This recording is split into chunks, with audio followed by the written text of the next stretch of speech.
Good morning, beautiful humans of the YouTube platform. Today's topic is how does it feel to go through a spiritual awakening?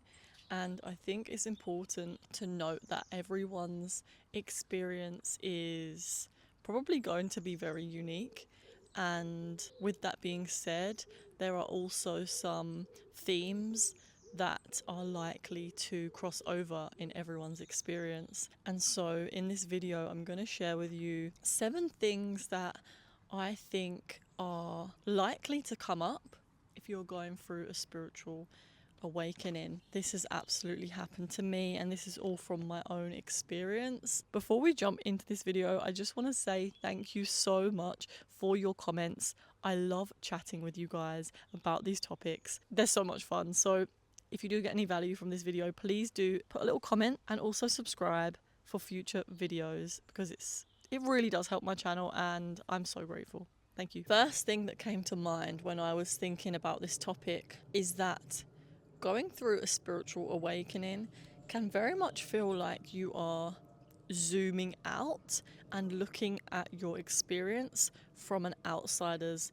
perspective. Kind of like you are observing thoughts, emotional reactions, life in general from this higher perspective. The second thing I noticed going through my spiritual awakening is that I would go in and out of different states of consciousness. So some days I would feel like I was in a really high state of awareness and really clear and maybe able to access ideas and feel like this really clear sense of connection to my soul and to my higher self. And some days I will feel a lot more blocked. A massive part of the spiritual awakening is just the awareness that you are going through these. Maybe in the past you weren't so aware of these different seasons and these different ebbs and flows of your life. And since you have started your spiritual awakening or going through your spiritual awakening, you have started to notice more the complexities and the differences of energy and how maybe certain things would affect you on one day and maybe differently on another day. The third thing that I've written down is that the realization that your path is unique. No one else can really tell you what is best for you because you've realized that actually you have a very unique perspective. You have your own unique strengths, shadows, challenges. And what that had made me realize when I was going through a spiritual awakening, it's important for me to listen to my own guidance because no one else has better guidance for me when it comes to specific steps that I need to take in my life to play out my own purpose and what I came to this planet to do. No one else can tell me what that is. Of course, other people can give advice and help us along the way, and sometimes it means that really wanting to spend time on your own because you're really figuring out how to separate yourself from others in a way that you can make your own decisions and start to trust yourself more. Maybe before your spiritual awakening you relied on what other people would tell you to do, or you were kind of following what the crowd was doing and just kind of going along unconsciously and not really making decisions specifically from your heart. And sometimes this can be really isolating for us because maybe not many people in our circles are taking this leap of faith to make choices that are coming to us from this intuitive place, which sometimes make no sense from an outside of perspective. I'll give you an example. I recently had the intuition to go to Bali, and the people that I told in my family were so against this and they had all of these reasons why I shouldn't go. And it was just like not in alignment for me to listen to that kind of advice because I knew that my intuition was telling me we need to get out of our comfort zone and go and travel and do these kinds of things. And maybe that wasn't really making sense to people that I was telling because they have their own blocks, and this can happen a lot of the time. We allow others to kind of project their blocks onto us, and when we go through a spiritual awakening we start to become aware of that and it doesn't affect us as much because we are aware of it. And this actually brings me straight to number 4, which is that you start to realize how much you've been controlled by mental programming. And it's so funny when you go through a spiritual awakening and you start to disidentify from all of the beliefs. You zoom out and start to see all of these mental programs that are running your life, whether that is fears that have been implanted into you from family members or society, or beliefs about money, or beliefs about what you should do with your life. You start to notice how much these programs have been controlling you, and they're not necessarily in alignment with your heart and with your genuine intuitive guidance that you are getting now that you have been doing your spiritual practices, and maybe you've had an awakening from putting in work, like doing meditation or something like that. That's how I went through my spiritual awakening. You realize that actually, from observing yourself, whose thoughts are these? Whose beliefs are these? And you really start to question this. And through this process of questioning, like, why am I doing what I'm doing? There is so much freedom that is now granted to you just from this awareness and these opening up of these questions. Through this awareness and creating space between you and the mental programs, you start to allow yourself this space where you can go deeper beneath these mental programs and figure out what it is that you actually want. What is it that the deeper part of yourself, your soul, or your higher self, or whatever you want to call it, is actually asking of you to do. And usually what happens is when we go inwards and we listen to our intuition, those mental programs can quickly creep in and fear can take over, and usually that's what has stopped us in the past from even entertaining what our intuition is actually telling us to do, whether that is to start a business or to go to an event or take up dancing or whatever it is. Maybe your mind has been getting in the way and thinking these thoughts that are in conflict to what your intuition wants, and this can create a lot of anxiety. And I speak about this a lot in my other videos, is that when we are out of alignment with our mind and our heart, so that maybe these two are in conflict, we might be feeling like we're being pulled in two different directions. We can feel a lot of anxiety, and there's a lot of processes, there's a lot of different tools that you can use to use these feelings as a guide to align with yourself deeper and choose pathways that you wouldn't have chosen, or you wouldn't have even thought of to choose, because you weren't consciously aware that they were options.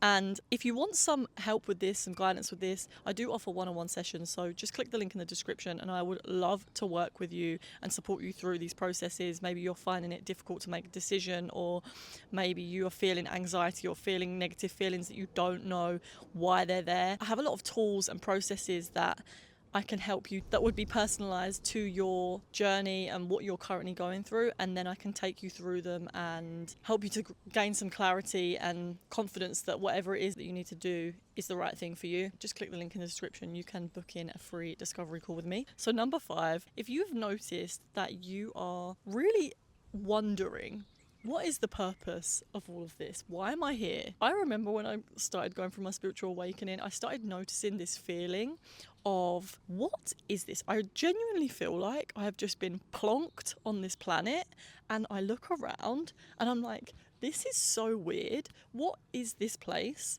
Why am I here? What is this weird simulation? Where did I come from? It blows my mind. This existential questioning. Like, I look up into the sky and I'm like, infinite space. Whenever we ask a question to the universe, they get answered through messages that maybe come to us. Maybe we're not aware of how synchronistic they can be sometimes, but when we start to ask these questions, it really opens up this journey. And I almost feel like the universe like knows, or like is kind of like, okay, she's ready now for these deeper experiences, so we're gonna send them her way and take her on this path of unlimited deep journeying. The 6th thing that I've written down is that you notice that there are things that you really want to do, and you're also noticing that there are blocks from doing this. This awareness starts the process of unblocking. Obviously, if you choose to go forwards and unblock, a lot of people have deep rooted dreams and inner guidance that is there to take them on the journey that their soul came here to do. A lot of people are going through their lives without ever questioning this stuff and letting those blocks pretty much just control their lives. Whereas when you're going through a spiritual awakening, maybe you start to really notice this and see these blocks as opportunities to heal something. I also just want to add that this journey is like never ending. I feel like the spiritual awakening, like once it starts, you don't get to a point where you're like, I'm now awakened.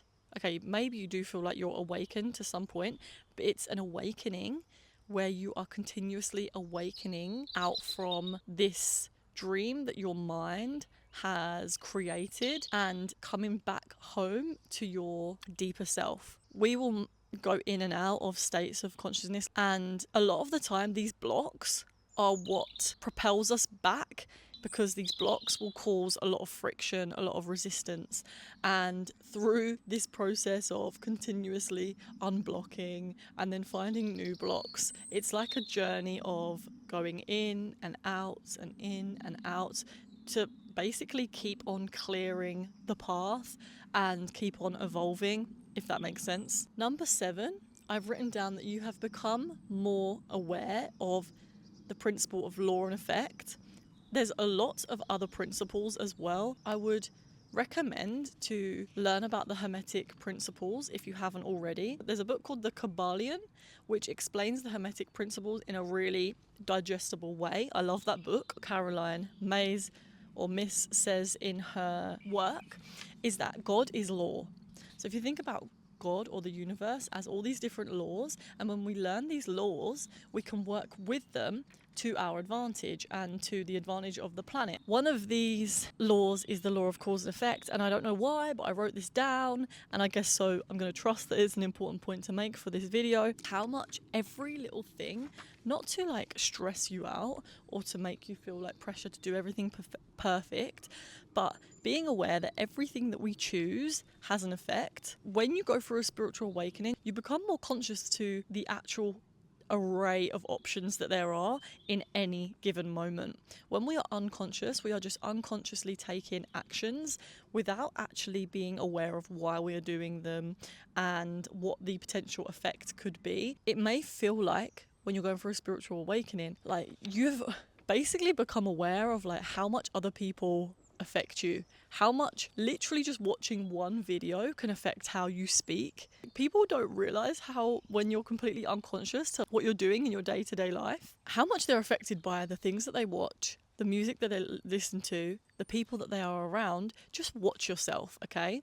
Watch yourself after you've spent time with a group of people and notice how the next day you might say something that someone else said the day before, or maybe you're acting in a way that the people that you surrounded yourself with are acting. I noticed that when I spend time around people that are more risky with money and more willing to spend money, I am way more willing to spend money and more risky with my money. If I'm spending time with people that are really tight and that are really anxious about money and have a lot of blocks around spending money on certain things, that's how I could potentially be as well. So it's really important to be really aware of, for one, who you're spending time with, and you do have control. If you're spending time with people that are doing something that you don't look up to, you have to be really conscious of this. Like, try to be so conscious of your actions afterwards so that you can choose better options, basically. I've been on such a long journey with music as well, and I think it's going to be something that I'm going to make a whole new video about because